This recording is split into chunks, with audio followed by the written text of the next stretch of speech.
ভাইরে ভাই, অনেক স্বাদের হয়েছিল এই তরকারিটা। এই তরকারিটার রেসিপি যদি আপনি একবার দেখেন, অবশ্যই আপনিও বাধ্য হবেন এমন করে রান্না করে খেতে। তো হ্যালো এভরিওয়ান, আসসালামু আলাইকুম। কেমন আছেন? আশা করি সবাই অনেক বেশি ভালো আছেন। আমিও আপনাদের দোয়া ও আল্লাহর রহমতে অনেক বেশি ভালো আছেন।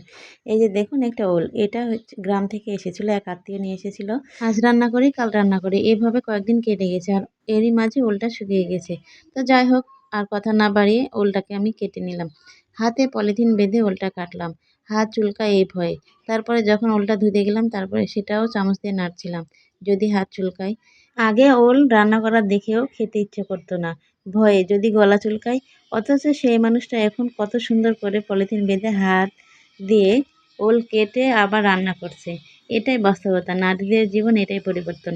তো আমি প্রথমে ওলগুলোকে সুন্দরভাবে কেটে নিয়ে ধুয়ে নিয়ে সেগুলো একটা পাত্রে পানি দিয়ে অল্প একটু লবণ আর হলুদ দিয়ে একটা ভাপ দিয়ে পানিগুলো ফেলে দিয়েছি। এতে করে মুখ চুলকানোর ভয় কম থাকে। যখন সিদ্ধ করা হয়ে যাবে, ওলগুলো সামান্য সিদ্ধ করতে হবে। তারপরে একটা কড়াইয়ে তেল দিয়ে তাতে লবণ, হলুদের গুঁড়া, মরিচের গুঁড়া সবগুলো দিয়ে সুন্দরভাবে ভেজে নিব ওলগুলোকে। উল্টে পাল্টে ভালোভাবে নেড়ে চেড়ে নিব আর ভেজে নিব। এভাবে ভাজা হলে ওলটা খেতে সুস্বাদু আর দারুণ হয়। যখন ওলগুলো ভাজা হয়ে যাবে, তখন আমি অন্য পাশে রান্না করে রাখা গরুর মাংস এগুলোর মধ্যে দিয়ে দিব। ওল দিয়ে দেশি মুরগির মাংস, হাঁসের মাংস, অনেক কিছু রান্না করা যায়।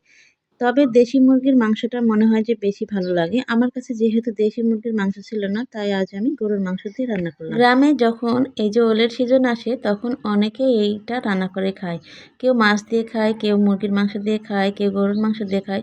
অনেক রকম করে এটা রান্না করে খাওয়া যায়। তবে খেতে মন্দ লাগে না, অনেক ভালো লাগে এটা খেতে। যারা খেয়েছেন তারাই বুঝবেন এর স্বাদ।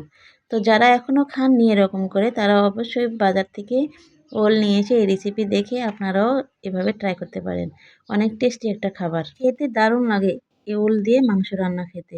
তবে যাই হোক, আমি এভাবে মাংসগুলো আর ওলগুলো কষিয়ে কষিয়ে পানি দিয়ে সিদ্ধ করতে দেব।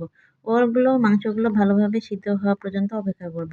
আর কিছুক্ষণের মধ্যেই রান্না হয়ে যাবে। এই রান্না করতে বেশিক্ষণ সময় লাগবে না, অল্প সময়ের মধ্যে সুন্দর একটা রান্না হয়ে যাবে। এই দেখুন আমার রান্না শেষ।